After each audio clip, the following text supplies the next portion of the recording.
Christine Vergiat. Oui, moi je trouve que dans cette commission, on a des débats de plus en plus surréalistes. On a des débats de plus en plus surréalistes parce qu'on a des discours qui consistent à dire que tout ce qui va dans le sens de plus d'Europe, c'est mieux. Et puis, sur le même texte, on en a d'autres qui nous disent c'est dramatique, ça nuit au pouvoir des États membres. Alors, je pense que la question essentielle sur ce texte, c'est effectivement qui fait quoi. Nous savons tous ici que les États membres sont assez jaloux de leurs compétences. Nous le savons notamment quand il s'agit de faire avancer les droits fondamentaux. Sauf quand il y a un problème.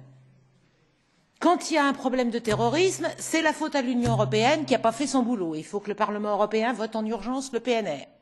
Je suis française, j'ai regardé ce qui s'est passé en France. Le PNR n'aurait strictement pas empêché les attentats de Paris. Je les dénonce, mais ça ne les aurait pas empêchés. On a un problème, paraît-il, aux frontières. Une crise des migrants. Je ne suis pas d'accord avec ce terme, j'y reviendrai. Mais qui contrôle les frontières aujourd'hui? C'est l'Union européenne ou c'est ses États membres?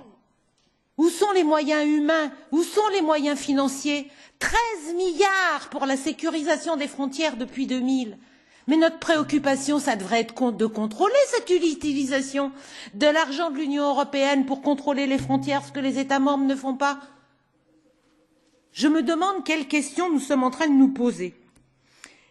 Et si on doit faire un certain nombre de choses, c'est pour éviter effectivement que les migrants, que les réfugiés, parce que nous avons majoritairement affaire à une crise des réfugiés. Il y a aujourd'hui 60 millions de réfugiés déplacés à travers le monde. L'Union européenne est dépassée parce qu'elle devrait en accueillir 1 million. 0,2% de sa population. On marche sur la tête.